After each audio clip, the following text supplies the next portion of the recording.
أشكر له على توفيقه وامتنانه وأشهد أن لا إله إلا الله وحده لا شريك له تعظيما لشأنه وأشهد أن محمدا عبده ورسوله الداعي إلى رضوانه اللهم صل عليه وعلى آله وأصحابه وإخوانه. Para ummahat sekalian, ibu-ibu yang dirahmati Allah Subhanahu wa taala, demikian juga para bapak-bapak hadirin yang dirahmati oleh Allah Subhanahu wa taala. Pada kesempatan kali ini kita kembali sama-sama belajar tentang kitab Ad-Da' wad-Dawa karya Al-Imam Ibnul Qayyim rahimahullahu taala yang tidak lain membahas tentang penyakit hati ya yang bisa menimpa siapa saja ya. Karena syaitan tiada henti-henti terus menggoda kita. Ini adalah buku yang termasuk sangat bermanfaat untuk memperbaiki seorang yang terkena penyakit hati, terutama penyakit terkait dengan syahwat ya. Taib, setelah pada pertemuan lalu Al-Imam Ibnul Qayyim rahimahullahu taala telah menjelaskan tentang urgensinya doa dalam menghilangkan penyakit, maka beliau membawakan pembahasan yang merupakan rentetan dari pembahasan tersebut, yaitu tentang doa min anfa'il adwiyah. Doa adalah obat yang paling bermanfaat. Faslun ad-du'a'u min anfa'il adwiyah. Fasal tentang doa termasuk obat yang paling bermanfaat ya. Beliau berkata wa du'a'u min anfa'il adwiyati. Doa adalah atau yang termasuk obat yang paling bermanfaat. Wa huwa aduwul bala, dan dia adalah musuh dari bala ya. Dari penyakit, dari hal-hal yang menimpa. Yudafi'uhu wa yu'alijuhu. Dia melawannya dan berhadapan dengannya. Wa yamna'u nuzulahu wa yarfa'uhu. Fungsi doa adalah mencegah jangan sampai bala tersebut turun menimpa. Wa yarfa'uhu, atau kalau sudah menimpa maka agar bisa diangkat. Au yukhaffifuhu idza nazal ya, atau meringankannya jika sudah menimpa. Wa huwa silahul mu'min, wa huwa silahul mu'min. Perkataan Ibnu Qayyim rahimahullahu taala ini menjelaskan bahwasanya dari obat yang paling bermanfaat, terutama terkhususkan penyakit hati. Ya, dan ini umum ya, bahwasanya obat paling bermanfaat adalah doa, baik penyakit fisik maupun penyakit hati. Sebagaimana sudah kita jelaskan pada pertemuan lalu, Ibnu Qayyim rahimahullahu taala sering mengobati dirinya dengan membaca surat Al-Fatihah, dan dia juga sudah sarankan kepada banyak orang, dan banyak orang sembuh penyakitnya, penyakit fisik dengan doa. Terlebih lagi penyakit hati. Penyakit hati. Oleh karenanya disebutkan doa adalah silahul mukmin. Datang riwayat, namun riwayatnya lemah, tapi maknanya benar bahwasanya doa adalah senjata seorang mukmin. Maka dia adalah obat yang pertama yang harus dia perhatikan. Senjata yang selalu harus dia bawa ya. Karena dia akan berhadapan dengan berbagai macam rintangan. Jangan dia meremehkan senjata tersebut, dan jangan dia meremehkan obat tersebut. Ini obat yang sangat-sangat bermanfaat. Hanya saja seorang terkadang tidak memperhatikannya, meremehkannya ya. Saya sering sampaikan perkataan Al-Imam Syafi'i rahimahullah, beliau berkata, "Atahza bid-du'a'i wa tasdarihi, fama tadri bima sana'ud du'a'u. Sihamul laili la yukhti walakin laha amadun walil amadin qidha'u." Kata Imam Syafi'i rahimahullah taala, "Apa kau meremehkan doa dan menganggap enteng?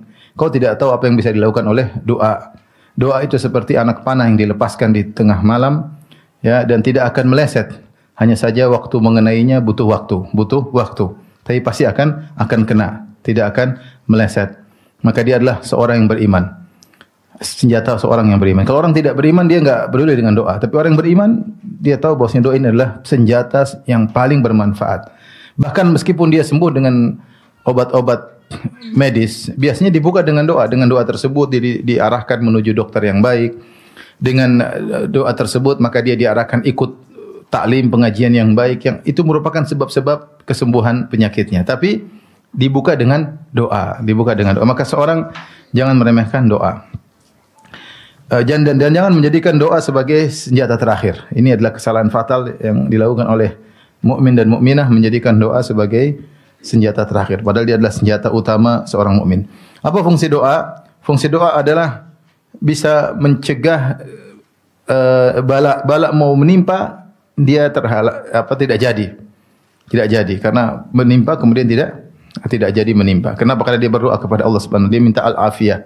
sehingga harusnya menimpa dia tidak jadi. Bala dengan penyakit kayak musibah kayak kesengsaraan kan banyak sekali bala dalam kehidupan ini, bencana yang kita tidak sukai. Atau fungsinya yarfa'uh, sudah mengena bisa mengangkatnya. Atau minimal yukhaffifuhu idza nazal, mengurangi kepedihan penderitaan tersebut. Dengan doa bisa mengurangi. Jadi tidak ada kerugian dalam doa.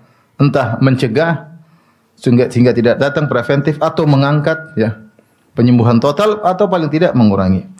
Walahuma al-bala salah satu maqamat. Ibnu Qayyim kemudian menjelaskan bahwasanya kondisi doa dengan bala, kata beliau, doa adalah musuhnya bala, musuhnya musibah atau musuhnya bencana.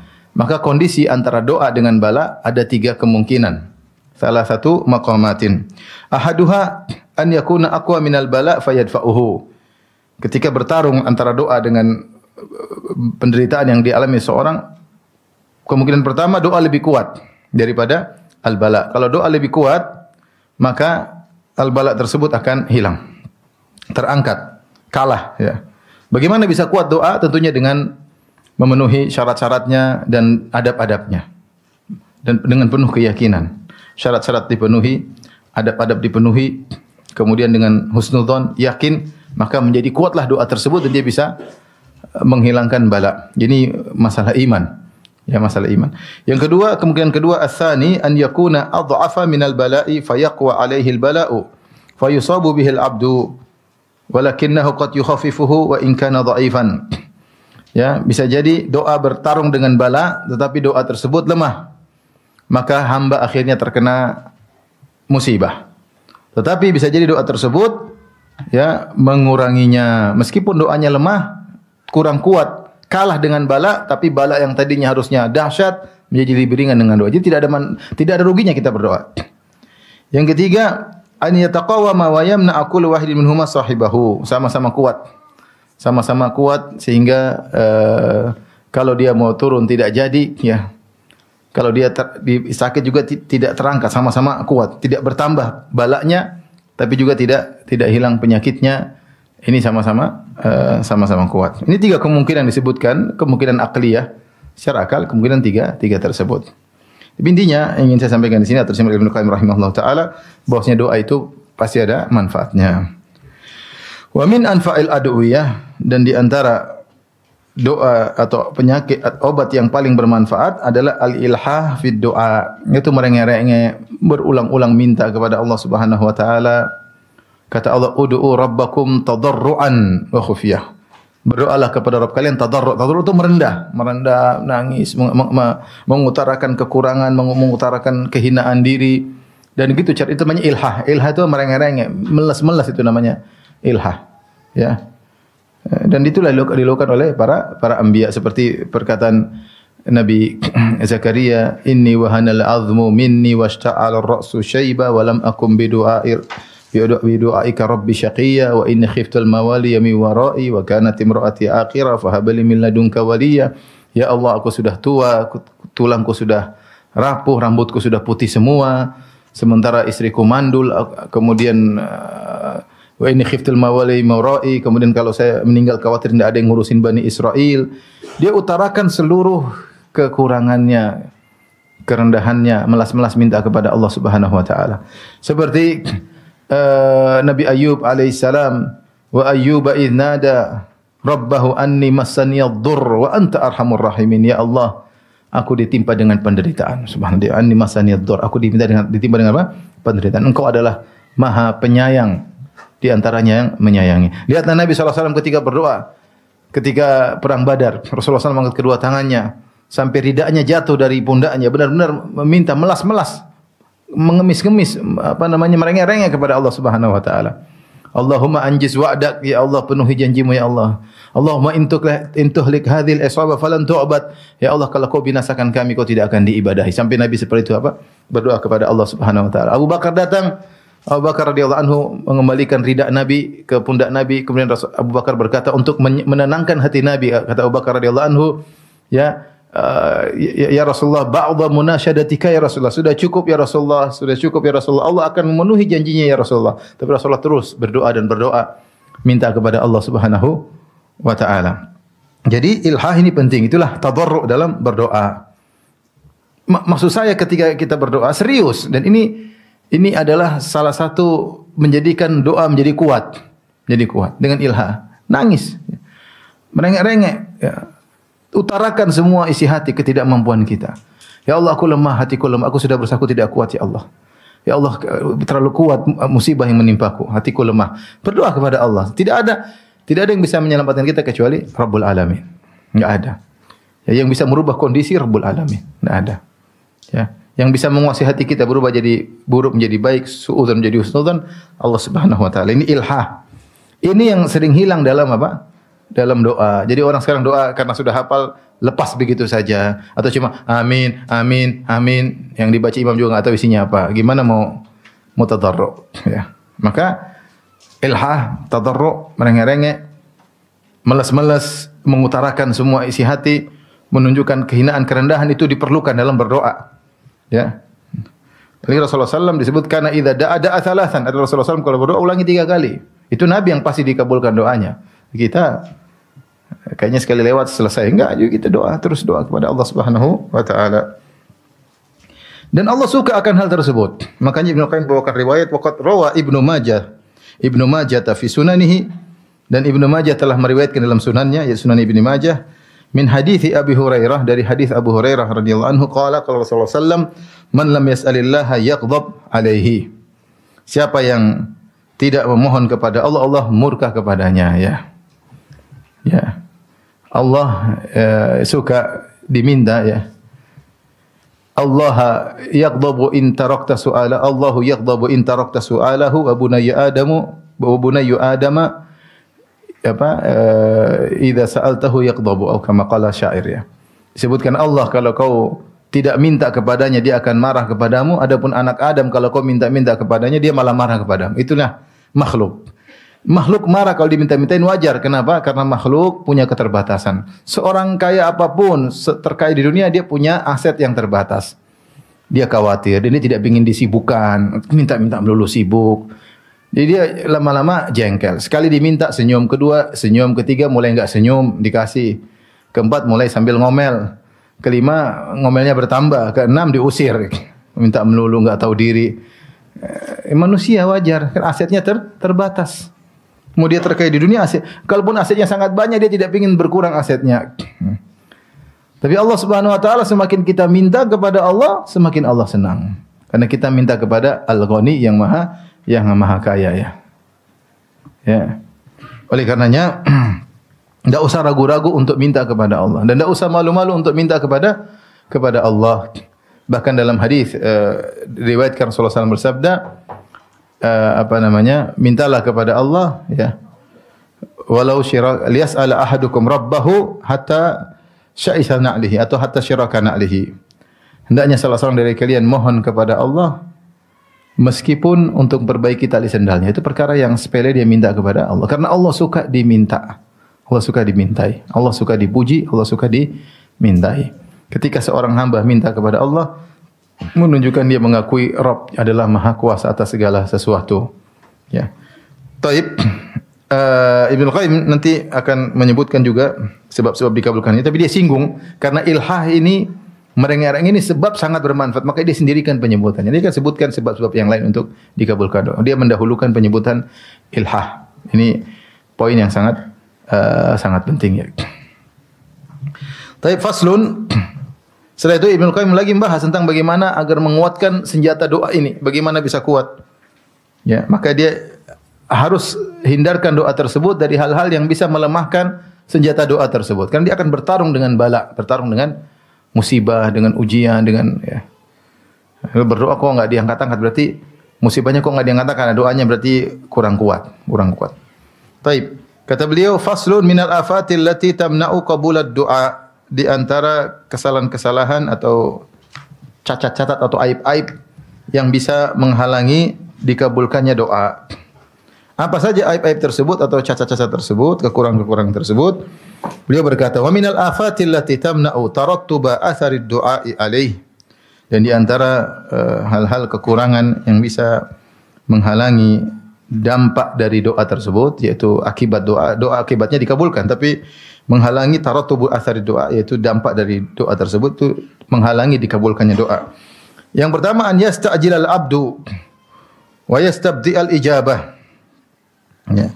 Yaitu dia terburu-buru untuk dikabulkan doa. Wa yastabdi'al ijabah, dan dia menganggap kok lama sekali Allah enggak kabulkan. Fa yastahsir wa yad'u doa, maka dia akhirnya meninggalkan doa, ya. Berhenti dan dia meninggalkan doa. Wa huwa bimanzilati man badhara badran atau bidran aw gharasa gharsan faja'ala yata'ahaduhu wa yasqihi. Dan kedudukan orang seperti ini yang sudah berdoa kemudian dia berhenti, kemudian dia meninggalkan doa, ya. Seperti seorang yang sudah menanam benih atau menanam sebuah tunas, ya. Faja'ala yata'ahadu, kemudian dia perhatikan benih tersebut, dia perhatikan tunas tersebut, wa yasqi, kemudian dia sirami air. Falamma istabta'a kamalahu wa idrakahu tarakahu wa ahmalahu. Ketika dia merasa kok enggak lama sekali tumbuhnya, saya sudah siram, sudah diperhatikan, kok enggak sempurna, akhirnya dia tinggalkan. Kemudian dia lalaikan atau dia biarkan tumbuhan tersebut. Apa yang terjadi? Tumbuhannya akan rusak. Yang tadi mau jadi tumbuh padahal enggak jadi. Perumpamannya sebenarnya dia sudah siram, sudah mulai tunas tapi belum sempurna. Dia enggak sabar nunggu kesempurnaannya. Lama sekali ditinggalkan. Lah itu kira-kira perumpamaan orang yang berdoa. Sudah berdoa sudah setahun, sebentar lagi dia akhirnya tinggalkan, terputus. Seandainya dia lanjutkan, sebentar lagi akan dikabulkan. Wa fi Sahih Al-Bukhari min hadithi Abi Hurairah.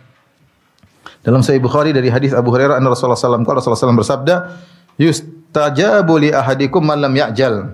Kata Nabi sallallahu alaihi wasallam, dikabulkan doa salah seorang dari kalian selama dia tidak tergesa-gesa. Bagaimana bentuk dia tergesa-gesa? Rasulullah SAW jelaskan, yaqulu da'autu falam yustajab li. Aku sudah berdoa namun tidak dikabulkan. Ya, dia enggak sabar, sebentar lagi padahal dikabulkan, tidak sabar. Akhirnya dia meninggalkan doa tersebut. Ya. Ibnu Hajar rahimahullahu taala ketika mengomentari hadis seperti ini, beliau mengatakan ini hadis tentang adab di antara adab doa. Wa huwa annahu yulazimu talab, hendaknya dia melazimi minta terus wala yai'asu minal ijabah, dan dia tidak putus asa dari doa. Karena dengan berdoa berarti dia inqiyad, dia tunduk kepada Allah, istislam, dia pasrah kepada Allah, wa idharil iftiqar, dan dia menunjukkan kehinaannya di hadapan Allah dan butuhnya dia kepada Allah.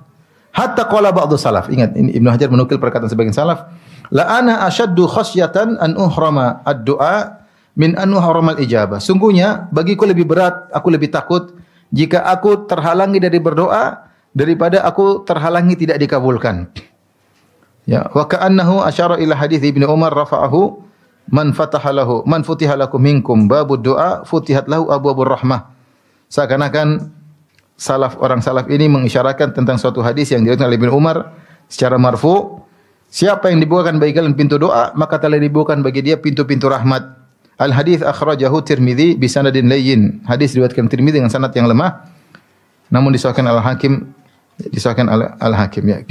Di sini yang kita khawatirkan, dan ini menimpa banyak orang, malas berdoa. Ini bahaya. Dia berdoa berapa kali gagal, akhirnya tidak mau berdoa. Karena dia tidak sabar dalam berdoa. Lain halnya orang ketika dia berdoa kabul, dia berdoa sabar kabul, dia terus husnudzon kepada Allah. Tapi banyak orang tidak seperti itu.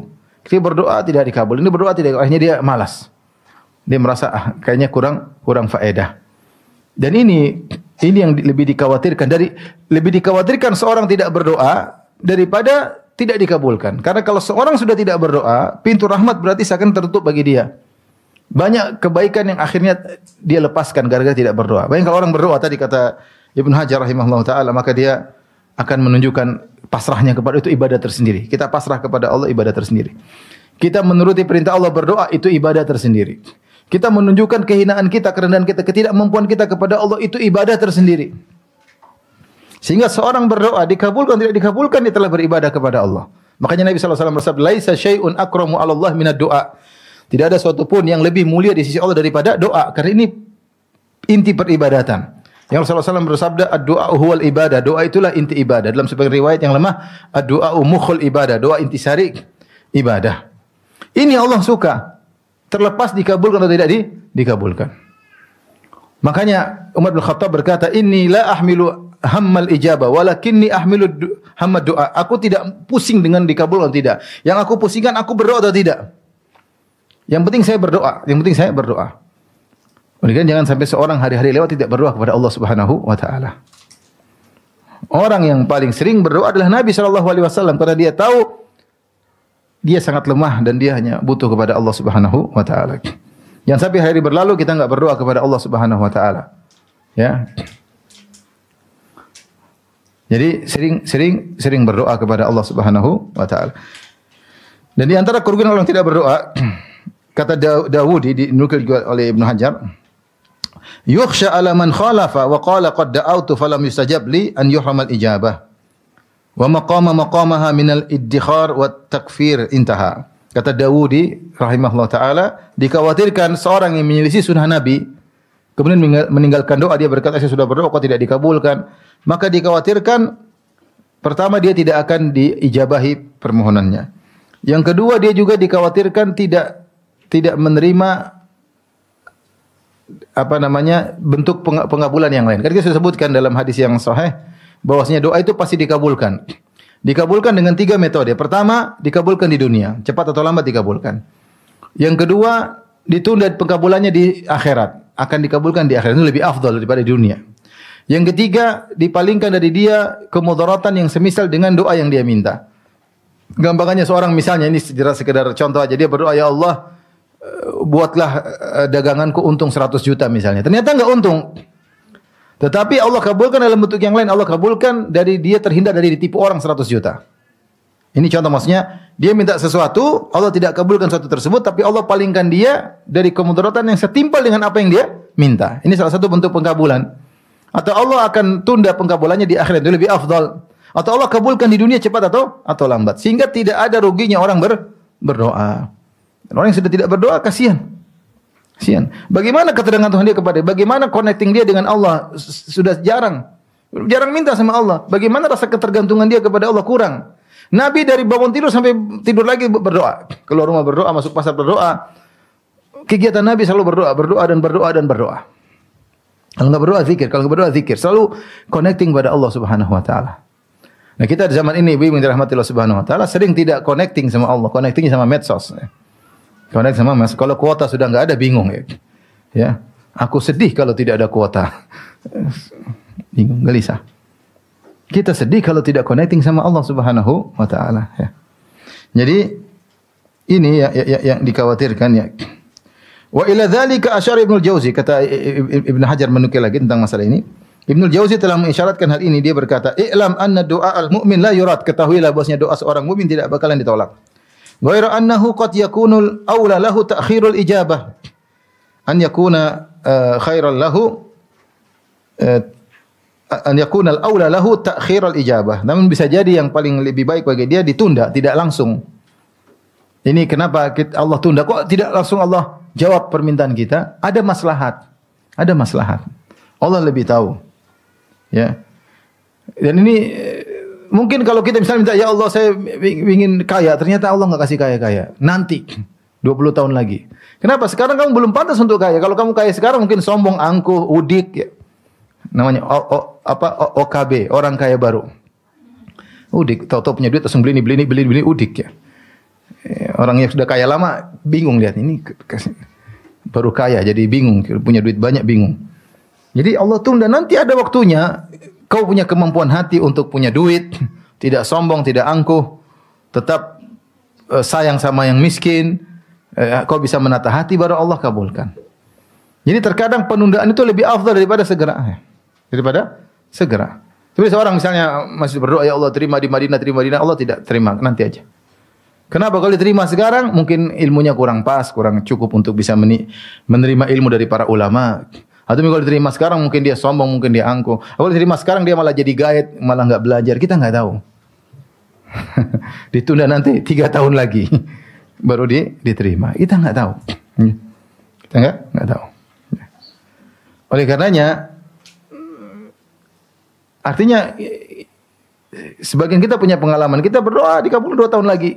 Saya punya pengalaman pribadi. Artinya saya berdoa Itu 2-3 tahun lagi baru dikabulkan. Baru saya, oh iya saya pernah berdoa 2 tahun lalu, pernah 3 tahun lalu. Saya pernah minta kepada Allah. Kenapa 3 tahun? Allah yang lebih tahu. Jadi ngapain kita kemudian mengatakan wah saya sudah berdoa tidak dikabul. Itu perkataan suudzon kepada Allah. Maka Ibnu Jauzi mengatakan bisa jadi ditunda dikabulkannya doa lebih baik bagi dia. Ya, au yu'awwadu bima huwa aula lahu ajilan au ajilan, atau diganti dengan yang lain lebih bermanfaat bagi dia. Dia doa ini Allah kasih yang lain. Lihat siapa? Ibunya Maryam. Ibunya Maryam berdoa kepada Allah, "Inni nadartu laka ma fi batni muharraran fataqabbal minni innaka antas samiul alim." Ya Allah, aku ingin punya anak laki-laki. Nanti kalau lahir dia jadi berkhidmat di Masjidil Aqsa. Dan itu yang paling pantas anak laki-laki, bisa gesit kemudian di masjid. Ternyata Allah kasih apa? Perempuan. Tapi dia terima, ketika terima Allah kasih perempuan ternyata lebih afdal. Perempuan ini punya anak nanti Nabi Isa alaihissalam. Kalau punya anak laki-laki mungkin enggak punya anak Nabi Isa. Ternyata Allah berikan pilihan lain. Dia minta anak laki-laki, Allah kasih anak perempuan. Tapi dia terima. Ya. Qalat rabbi inni wada'tuha untha wallahu a'lam bima wada'at wa laysa dzakaru kal untha wa inni sammaituha Maryam wa inni u'idzuha bika wa dzurriyyataha minasyaitonir rajim. Ya Allah, ternyata perempuan, ya Allah. Aku namakan dia Maryam dan aku mohon kepada Allah untuk melindunginya dan melindungi keturunannya dari gangguan syaitan. Ternyata benar. Ini anak perempuan jadi sangat salehah. Kemudian punya anak laki-laki super saleh. Siapa? Nabi Isa alaihissalam. Jadi kita usulkan aja lah, jangan kalau enggak dikabulkan ngamuk-ngamuk. Ya. Fayam bagi lil mu'min an la yatruka talab min rabbih, maka seorang jangan meninggalkan memohon kepada Rabbnya. Fa innahu muta'abbadun bid-du'a'i kama huwa muta'abbadun bitaslim wa tafwid. Karena dia ketika berdoa dia sedang beribadah. Sebagaimana dia juga berdoa dengan pasrah kepada Allah dan menyerahkan urusan kepada Allah. Jadi dalam doa itu banyak sekali manfaat. Benar tadi dalam hadis yang dhaif, hadis yang lain tadi kata fihilin kata bisa didin lain kata Ibn Hajar, siapa yang dibukakan pintu doa maka dibukakan pintu-pintu apa? Rahmat. Seorang duduk menangis di pojok berdoa kepada Allah, mengeluhkan kondisinya kepada Allah, betapa banyak pahala yang dia dapat. Pahala dia merengek-rengek kepada Allah, pahala dia serahkan urusannya kepada Allah, pahala dia husnudzan kepada Allah Subhanahu wa taala. Ini semua pada pahala berdoa kepada Allah Subhanahu wa taala. Belum kebaikan terkait di akhirat kalau dikabulkan alhamdulillah, kalau enggak ditunda di hari kiamat kelak dengan ganjaran lebih baik. Maka jangan pernah berhenti dari berdoa. Kita tahu dalam kehidupan ini ibu-ibu banyak sekali ujian hidup, banyak. Kita laki-laki ibu-ibu punya ujian hidup. Saya kemarin ada beberapa kasus orang datang, saya enggak bisa apa-apa, saya doa sabar. Ada orang datang beberapa waktu lalu, laki-laki datang ketemu saya. Jalannya sudah agak miring-miring, mulutnya sudah agak enggak stabil, pandangannya kayak kosong. Ustaz, saya mau nanya, siapa sebelum kajian? Saya bilang, panitia sudah takut lihat ini orang karena penampilannya. Saya bilang nanti habis kajian ya. Habis kajian ternyata datang lagi kemudian, silakan Pak. Saya ditemani sama teman-teman, khawatir ada apa-apa. Ternyata saya sudah nikah sekian tahun Ustaz. Terus saya kena stroke sekarang, kemudian sambil nangis, kemudian istri saya kabur. Saya bilang, sabar Pak ya. Mau bilang gimana aja, kasihan. Banyak perempuan tidak setia. Ada uang abang disayang, ada uang abang di jongkrokin katanya. Gimana udah jalan miring-miring udah alhamdulillah, kasihan. Gimana saya sudah sabar berdoa saya bilang sabar. Bagaimana lagi? Bukan berarti enggak ada solusi, ada. Kita punya Allah. Kalau kita enggak punya Allah baru kita bilang enggak ada. Selama kita punya Allah, kita punya Allah tempat meminta maksudnya, maka pasti ada solusi. Solusi tidak mesti harus istri kembali. Solusi dengan yang Allah berikan, dengan pasrah kepada Allah dan yakin itu yang terbaik kalau kita serahkan kepada Allah Subhanahu wa taala. Jadi kerugian orang ini ketika saya sudah doa tidak dikabulkan, akhirnya dia meninggalkan doa, akhirnya dia meninggalkan pintu-pintu rahmat yang begitu banyak. Rahmat yang dia dapat di dunia dan rahmat yang dapat di akhirat. Baik. Kita lanjutkan. Faslun. Ini juga di antara penguat doa. Ya, tadi Tadi hati-hati ada perkara yang bisa menghalangi terkabulkannya doa. Tadi sudah disebutkan juga di antara adab doa itu ilhah, merengek-rengek. Berikutnya di antara hal yang harus diperhatikan, faslun hudurul qalbi ma'ad doa. Yaitu ketika berdoa hati harus hadir. Hati harus hadir. Subhanallah, di antara nikmat-nikmat yang luar biasa, seorang pergi ke padang Arafah, kemudian mengangkat tangan, kemudian menangis minta kepada Allah Subhanahu wa taala. Semoga bapak dan ibu bisa haji semuanya. Luar biasa, nikmat yang luar biasa bisa berdoa bukan di Bantul, di mana? Di padang Arafah sambil mengangkat tangan sambil nangis dengan menghadirkan hati, luar biasa, nikmat luar biasa. Taib, ini antara hal yang bisa menguatkan senjata doa adalah menghadirkan hati. Kata Ibnu Qayyim rahimahullah taala, faslun hudurul qalbi ma'ad du'a, menghadirkan hati ketika berdoa. Wa idza jumi'a ma'ad du'a'i hudurul qalbi wa jam'iyatuhu bi kulliyatihi, dan jika bisa dikumpulkan bersama doa hudurul qalbi, yaitu hadirnya hati, wa jam'iyatuhu bi kulliyati, fokus totalitas, benar-benar fokus, enggak pikir macam-macam. Jangan sambil berdoa sambil lihat WhatsApp. Jangan berdoa sambil enggak fokus. Berdoa fokus, hati benar-benar difokuskan, jam'iyatuhu benar-benar dikumpulkan. Difokuskan. Alal matlub, fokus tentang apa yang dia minta, benar dia fokus benar-benar minta.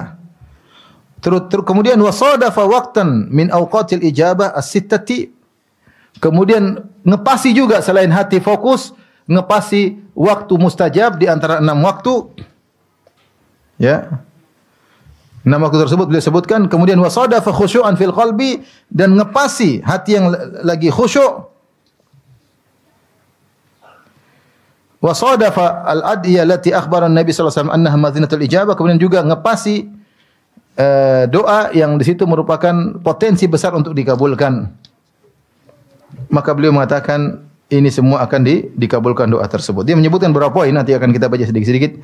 Ini di antara ada apa doa, ngepasi ini, ngepasi hati yang lagi hadir, ngepasi waktu yang dikabulkan. Kemudian lagi apa di sini? Ngepasi misalnya doa yang dianjurkan oleh Nabi sallallahu alaihi wasallam dengan menyebutkan Bismillahil A'zam, ya. Maka ini akan menjadikan doa mudah dikabulkan. Baik, kita bacakan. Jika di doa disertai dengan hadirnya hati dan fokus agar meraih apa yang diminta, kemudian menepati waktu di antara waktu-waktu dikabulkan doa. Ada 6. Di antaranya, yang pertama waktu dikabulkan doa, thuluthul akhir minal lail, sepertiga malam yang terakhir. Yang kedua, wa indal adzan, ketika sedang adzan. Wa bainal adzan wal iqamah, ya, ketika adzan dan apa? Antara adzan dan iqamah. Wa adbarus salawatil maktubah, kemudian setelah salat 5 waktu. Kemudian wa inda su'udil imam yaumal jum'ah alal mimbar, ketika imam naik di atas mimbar. Hatta tuqda salat, sampai selesai salat Jumat.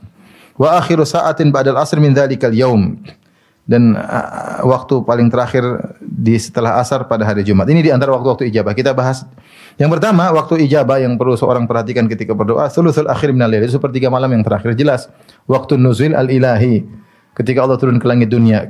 Kata Nabi sallallahu alaihi wasallam, yanzilu rabbuna tabaraka wa ta'ala hina yabqa thuluthul akhir minal lail, fa yaqulu hal min da'in fa astajiba lahu, hal min sa'ilin fa utiya su'lah, hal min mustaghfirin fa aghfir lahu. Allah Rabb kita yang maha tinggi, yang maha mulia, turun ke langit dunia ketika tinggal sepertiga malam yang terakhir. Maka Allah mencari hambanya. Allah berkata, apakah ada hambaku yang berdoa akan aku kabulkan doanya? Apakah ada hambaku yang meminta, memohon akan aku kabulkan permohonannya? Dan adakah hambaku yang mohon ampun akan aku ampuni dosa-dosanya? Allah yang maha mulia, yang begitu, yang maha kaya, yang tidak butuh dengan kita. Yang tidak butuh dengan kita. Kita ni siapa? Hina, rendah, bikin repot, ya. Bikin repot orang-orang sekitar kita. Terlalu banyak nuntut, kurang. Kita ni siapa? Allah tidak butuh sama sekali dengan. Kalau kita enggak ada pun enggak ada masa, yang seperti kita masih banyak. Yang lebih baik dari kita juga masih banyak. Tetapi Allah cari sepertiga malam terakhir, Allah cari hamba-hambanya. Allah turun ke langit dunia, mendekat kepada hamba-hambanya. Maka ini waktu yang sangat spesial. Seorang bangun, dihadirkan dalam hatinya berdoa. Kalau bisa didahului solat, oke. Kalau enggak harus solat. Enggak harus solat. Dia bangun jam 4, kemudian dia fokus, angkat tangan berdoa. Mau tidur lagi ya silakan. Tapi ojo ngono maksudnya. Ya, kalau bisa sholat dulu ya. Tapi seandainya dia langsung doa enggak ada masalah, enggak ada masalah. Enggak ada masalah karena dia sedang menepati, dia yakin hal tersebut Allah sedang turun menjadi hambanya. Allah bilang siapa yang minta akan aku kabulkan. Dia bangun. Saya sangat yakin kalau dia enggak dikabulkan hari ini, besok, sebulan, 2 bulan pasti dikabulkan. Selama dia memenuhi apa? Adab-adab doa. Ini sudah terbukti banyak ya. Orang menyia-nyiakan waktu tersebut ya. Anda tidak harus umrah pergi ke depan Ka'bah. Kalau bisa alhamdulillah, kalau enggak setiap hari ada waktu mulia. Sepertiga malam bangun kemudian minta kepada Allah Subhanahu wa taala. Cuma kita malas. Bangunnya jam 6 kurang seperempat. Gimana? Udah lewat waktu mustajabah. Sekarang waktunya ayam berkokok. Oleh karenanya jangan sia-siakan. Kita ini siapa? Kita mau harap siapa? Siapa yang memperhatikan sama kita? Nah, kita saja misalnya punya telepon, orang-orang penting pun kita telepon belum tentu diangkat. Telepon juga kadang diperhatikan, enggak diperhatikan. Allah Subhanahu wa taala langsung kita bisa connecting, langsung kita bisa minta kepada Allah yang Maha Kaya. Yang Maha Kaya. Kemudian wa indal adzan wa bainal adzan wal iqamah. Allah alam apa yang dimaksud dengan indal adzan saya belum baca lagi ya. Tapi apakah ketika adzan kita menjawab adzan maksudnya Allah alam bisawab. Tapi kalau bainal adzan wal iqamah ya la yurad, doa antara adzan dan iqamat maka tidak ditolak. Mungkin bainal adzan yaitu ketika adzan selesai, indal adzan. Ketika adzan selesai maka begitu selesai baca doa untuk minta wasilah kepada Nabi bersolawat, kemudian berdoa Allahumma rabba hadhihi da'wati tammah wa salatil qa'imah ati Muhammadin wasilah wal fadilah wa ba'athu maqamahu alladhi wa'attah. Kemudian kita berdoa langsung. Mungkin maksudnya indal azan seperti itu. Setelah azan langsung kita berdoa. Atau setelah azan lewat 5 menit masih ada waktu antara azan dan iqamat kita berdoa kepada Allah Subhanahu wa taala. Ya. Ini di antara doa yang tidak ditolak oleh Allah Subhanahu wa taala. Maka sungguh indah seorang muslim ketika pergi ke masjid, kemudian dengar azan dia baca doa meminta wasilah untuk Nabi sallallahu alaihi wasallam, kemudian dia berdoa kepada Allah, kemudian dia salat 2 rakaat, kemudian dia berdoa lagi, masya-Allah ya. Dia melakukan hal sebab dikabulkannya doa. Kemudian juga adbaru shalawatil maktubah, setelah salat ya. Adbar salawat ini ada 2 pendapat, ada yang mengatakan itu ketika di penghujung salat ya. Dan ini tempatnya karena kalau kita tasyahud kita mengumpulkan adab. Pertama kita mengucapkan salam. Assalamualaikum ya Nabi wa ala ibadillahi shalihin. Kemudian assalamualaikum wa ala ibadillahi. Setelah kita salam kepada Nabi, kemudian kita tasyahud asyhadu alla ilaha illallah wa asyhadu anna muhammadar rasulullah. Kita memuji Allah ya. At-tahiyatu lillah itu pujian kepada Allah, itu tidak? Pujian. Terus kita mengucapkan salam buat Nabi. Kemudian kita bersolawat. Allahumma shalli ala Muhammad. Kemudian kita berdoa. Maka dalam tasyahud akhir terkumpul adab doa. Karena adab doa di antaranya sana 'ala Allah, memuji Allah, kemudian bersolawat kepada Nabi. Dan itu ada dalam tasyahud akhir. Maka jangan lupa setelah tasyahud akhir kemudian kita solawat, kemudian kita berdoa sebelum apa? Salam. Kata Nabi sallallahu alaihi wasallam, "Wal yatakhayyar min ad-du'a ma syaa." Dia silakan milih doa apa yang dia kehendaki. Ini di antara tempat dikabulkannya doa ya. Kemudian juga sebagian pendapat mengatakan boleh setelah salam seperti Ibnu Qayyim, setelah salam kemudian dia sudah setelah zikir dia mau berdoa silakan, enggak ada masalah. Setelah zikir selesai, tidak langsung setelah salam, tapi setelah salam dia mengucapkan zikir setelah salam kemudian dia berdoa, boleh. Termasuk dianggap adbar salawat ya. Pendapat Ibnu Qayyim rahimahullahu taala. Kemudian juga inda su'udil imam yaumal jum'ah 'alal mimbar hatta tuqda salat, ketika imam naik mimbar. Dalam hadis tentang waktu salat Jumat, hari Jumat kapan dikabulkannya doa ya. Kata Nabi sallallahu alaihi wasallam, "Fihi sa'atun la yuwafiquha 'abdun muslim wa huwa qa'imun yusalli, yas'alullaha ta'ala syai'an illa atahu iyyahu." Wa asyara biyadihi yuqalliluha. Di hari Jumat ada suatu waktu yang jika seorang muslim mengepasi waktu tersebut dan dia dalam kondisi sedang salat, minta kepada Allah apapun kecuali Allah akan berikan kepadanya. Tapi Rasulullah berikan waktu sangat singkat. Waktu tersebut ada waktu yang sangat singkat. Waktu ini ada khilaf di kalangan para ulama. Ada yang mengatakan yaitu antara imam duduk sampai selesai salat. Dari hadis Abu Musa al-Asy'ari, beliau berkata, "Sami'tu Rasulullah sallallahu alaihi wasallam yaqul," aku mendengar Rasulullah SAW bersabda tentang waktu dikabulkannya doa hari Jumat, "Hiya ma baina an yajlisil imam ila an tuqdas salat." Yaitu sejak imam duduk sampai diselesaikannya salat. Jadi imam naik mimbar kemudian dia duduk, azan kan? Dia assalamualaikum warahmatullahi wabarakatuh. Kemudian duduk berarti azan kan? Itu waktu dikabulkannya doa sampai imam selesai salatnya. Ini pendapat pertama. Sehingga dari sini bisa dipahami kita boleh berdoa. Kalau imam berdoa kita aminkan atau kita boleh berdoa di sela-sela tersebut. Contohnya kita boleh berdoa ketika imam duduk di antara dua khutbah. Kita boleh berdoa. Ini fatwa banyak ulama, dari fatwa Syekh Utsaimin rahimahullah, meskipun tidak ada sunnah secara khusus seorang berdoa antara duduknya imam, antara khutbah pertama khutbah kedua dia duduk. Tapi situlah waktu kita boleh berdoa. Kita boleh berdoa. Boleh angkat tangan atau tidak? Syekh Utsaimin mengatakan boleh. Tapi harus dibaca dengan sir. Tidak boleh kencang-kencang. Dan bukan juga kita suruh semua orang seperti itu. Ya, ada yang angkat tangan, ada yang enggak. Karena khawatir menjadi syiar dalam salat Jumat. Dan tidak diriwayatkan dari para salaf. Kemudian mereka rame-rame berdoa di antara duduknya imam antara dua khutbah. Tapi boleh. Boleh kita berdoa. Pendapat yang kedua mengatakan bahwasanya waktu tersebut faltamisuha akhir sa'atin ba'dal asar. Cari waktu tersebut di waktu terakhir setelah asar, yaitu menjelang maghrib. Menjelang maghrib. Ini pendapat. Waktu dan disebutkan oleh Ibnu Qayyim rahimahullah taala. Ya mungkin kalau adzan maghrib di Jogja jam berapa? Hah? Setengah enam. Ya jam 5 kita mulai 5:15 kita mulai apa? Mulai berdoa terus menjelang maghrib. Ini antara dikabulkan. Dan ada pendapat yang juga saya baca, ini juga penting, kadang kita lalaikan, berdasarkan teks hadis. Kata Nabi sallallahu alaihi wasallam pada hari Jumat, fihi sa'atun la yuwafiqu 'abdun muslim wa huwa qa'imun yusalli. Ada waktu di hari Jumat yang seorang muslim mengepasi waktu tersebut dan dia dalam kondisi apa? Salat. Ya, kalau kita gabungkan dengan hadis tadi sampai imam selesai salat, berarti di antara waktu kita berdoa ketika sedang salat Jumat. Karena pendapat pertama, waktu dikabulkan doa sejak imam duduk di mimbar sampai selesai salat Jumat. Jadi di antaranya kita boleh berdoa, kalau imam lagi khutbah dia berdoa, kita aminkan. Dan itu untuk kita juga. Kemudian yang kedua, ketika imam lagi duduk di antara dua khutbah, kita juga boleh berdoa dengan sir. Namun tidak tidak rame-rame, tidak keraskan suara. Yang ketiga, kita sedang salat. Sedang salat Jumat, jangan lupa kita lagi sujud berdoa. Karena ini waktu spesial. Karena dalam hadis dikatakan wa huwa qa'imun yusalli. Dan dia sedang dalam kondisi apa? Salat.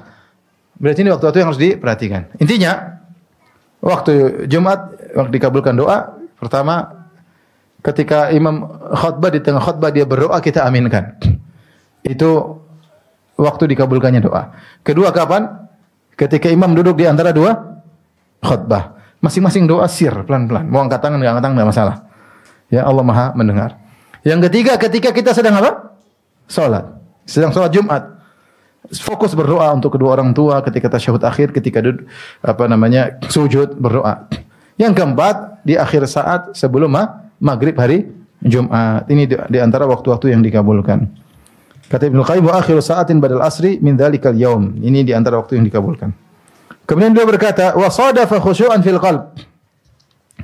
Dan juga mendapati kekhusyuan dalam hati. Wa inkisaran baina yaday rabbi, dan perendahan diri ya di hadapan Rabbul Alamin. Wa dhullan lahu wa tadarruan wa riqatan ya.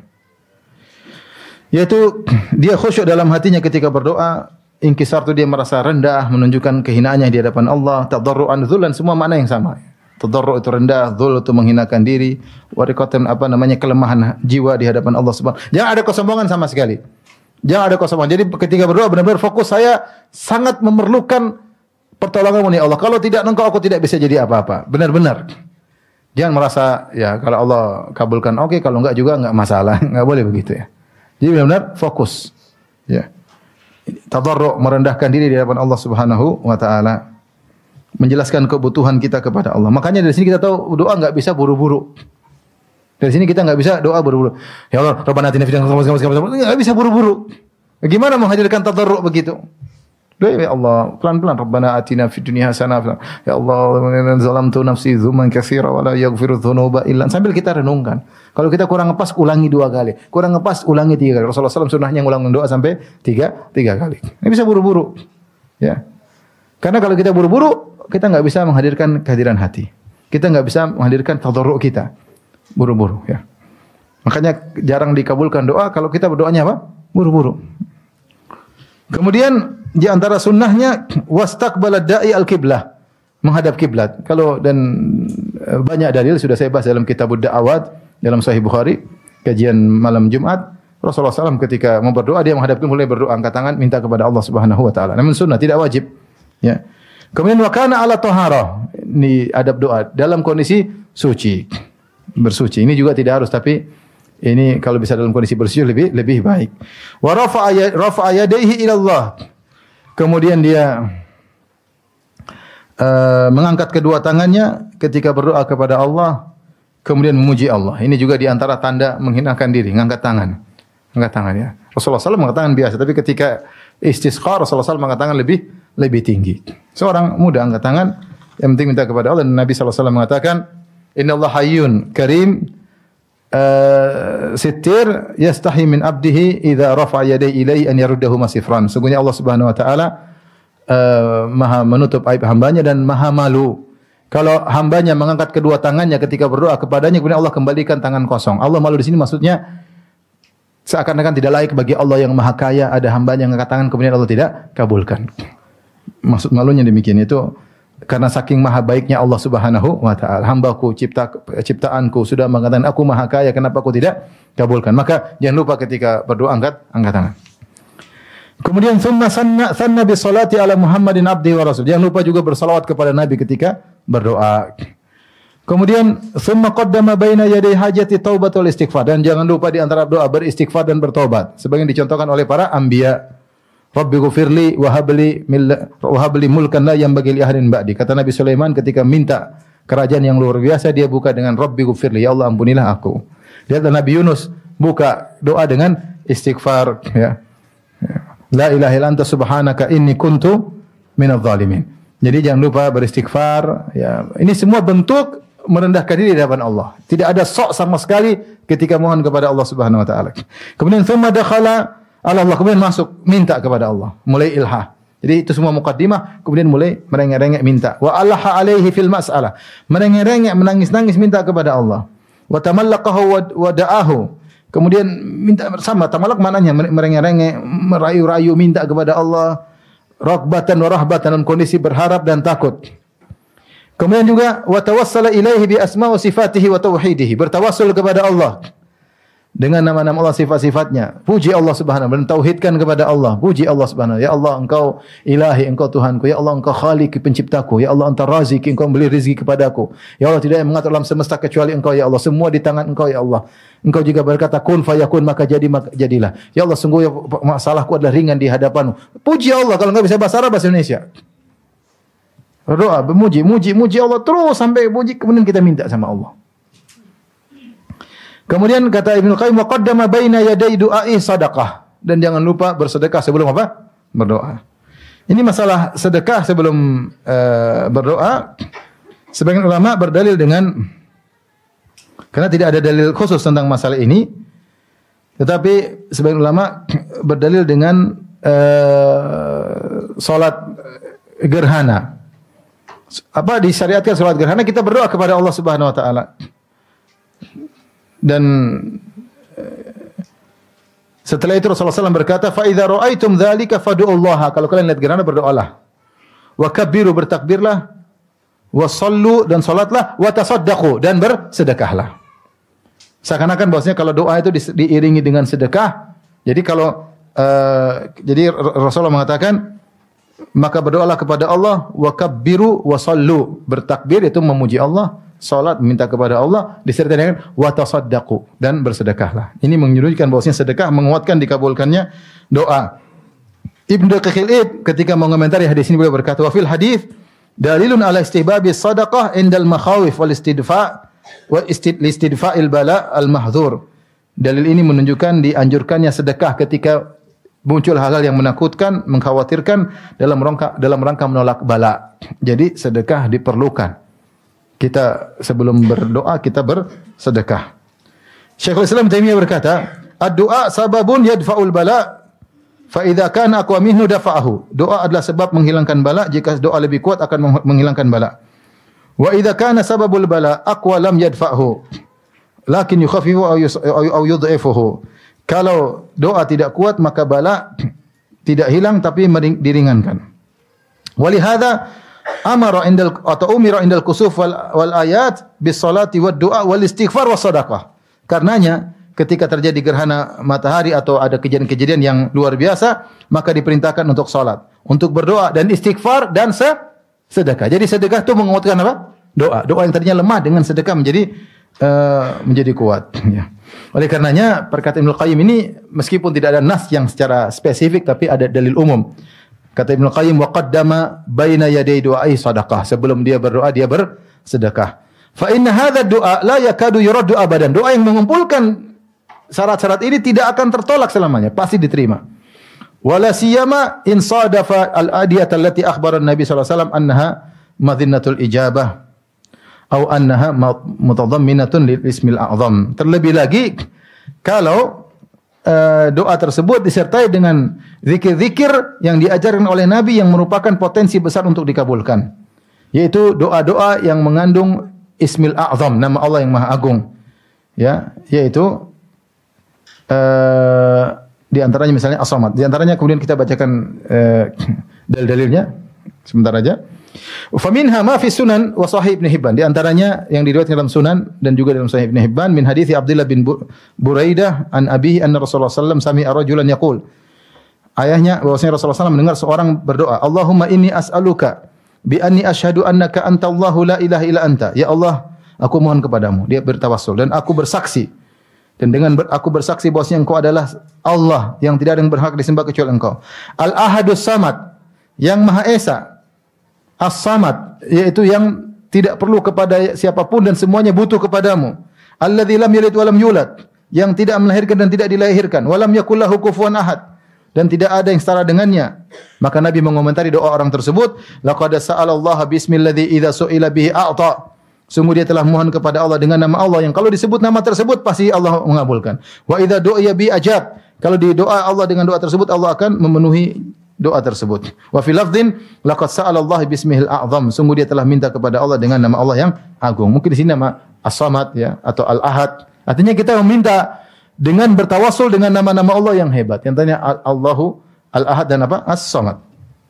Kemudian juga wa fi Jami' Tirmidzi wa Sahih Hakim.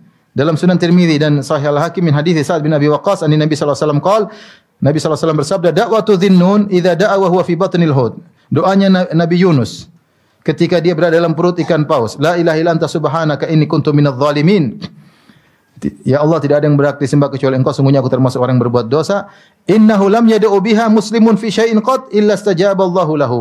Tidak seorang pun berdoa dengan doa seperti ini seorang muslimun kecuali Allah akan kabulkan. Dia bertawassul dengan la ilaha illa anta, ya. Kemudian juga wa fi sahihain, dalam sahihain min hadits Ibnu Abbas, anna Rasulullah sallallahu alaihi wasallam kana yaqulu indal karb. Bahwasanya Rasulullah SAW berdoa ketika dalam kondisi kesulitan. La ilaha illallahul azimul halim. Tauhid. La ilaha illallah al-azim al-halim. La ilaha illallah rabbul arsyil azim. La ilaha illallah lagi. Tauhid kedua kali. Pemilik arsy yang agung. La ilaha illallah. Tauhid lagi. La ilaha illallah rabbus samawati sab'i wa rabbul ardi wa rabbul arsyil karim. Dialah penguasa langit dan bumi. Langit yang 7 dan penguasa bumi dan penguasa arsy yang agung.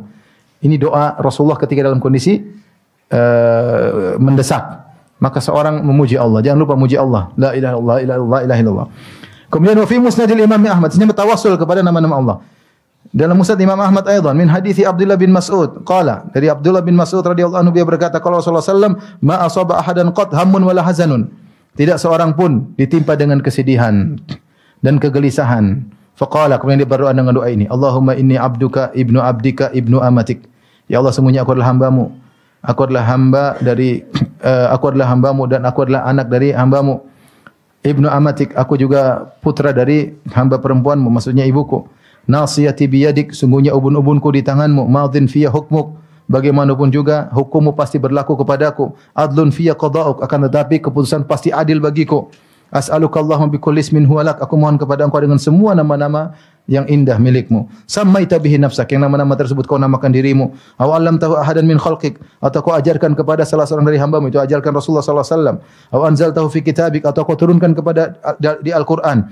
Aw ista'tharta bi fi ilmil ghaibik, fi ilmil ghaibi indak, atau kau sembunyikan nama-nama tersebut dalam ilmu ghaib di sisimu. Anta ja'al Qur'anal azima rabbi'a qalbi, agar kau menjadikan Al-Qur'an Al-Karim sebagai penyujuk hatiku, wa nura sadri, dan menjadi cahaya bagi dadaku, wa jala'a hazni, untuk menghilangkan kesedihanku, wa dhahaba hammi, untuk menyirnakan kegelisahanku, illa adhaballahu azza wa jalla hammahu wa huznahu, kecuali Allah akan hilangkan kesedihannya, kegelisahannya, wa abdalahu makanahu farahan, Allah menggantikan kesedihannya dengan kegembiraan. Faqila ya Rasulullah, ala nata'allamuha, maka dikatakannya Rasulullah, tidakkah kami pelajari doa ini? Qala bala, yang bagi liman sami'aha an yata'allamaha. Tentu hendaknya siapa yang mendengar doa ini hendaknya belajar. Oleh karenanya ibu-ibu, ini jangan lupa hafal doa-doa ini, terutama doa yang terakhir. Karena saya tahu ibu-ibu sering sedih ya. Makanya ini doa untuk menghilangkan apa? Kesedihan. Kalau dia berdoa dengan tulus, insyaallah kesedihan tersebut akan dihilangkan dengan kegembiraan. Yang atur hati kita Allah. Jadi marah jadi hilang, sedih jadi gembira, ya. Putus asa jadi punya asa. Yang ngatur siapa? Allah Subhanahu wa taala. Ini semua kembali pentingnya bertawassul dengan nama-nama Allah. Maka seorang kalau berdoa jangan langsung buru-buru. Sedekah dulu ya. Ada orang miskin kasih dulu. Kemudian persiapan, maksudnya kita boleh berdoa kapan saja boleh, tapi kalau kita persiapkan, kita bersekat dulu, kemudian kita berwudu menghadap kiblat, kemudian kita mulai bersalawat kepada Nabi, mulai muji-muji Allah, muji-muji Allah. La ilaha illallah, ya Allah Engkau Tuhanku, tidak ada yang berdoa terus baru kita minta. Seperti ini kata Ibnu Qayyim, tidak mungkin ditolak, tidak mungkin ditolak ya. Tapi demikian saja yang bisa kita sampaikan pada kesempatan kali ini. Demikian saja. Assalamualaikum.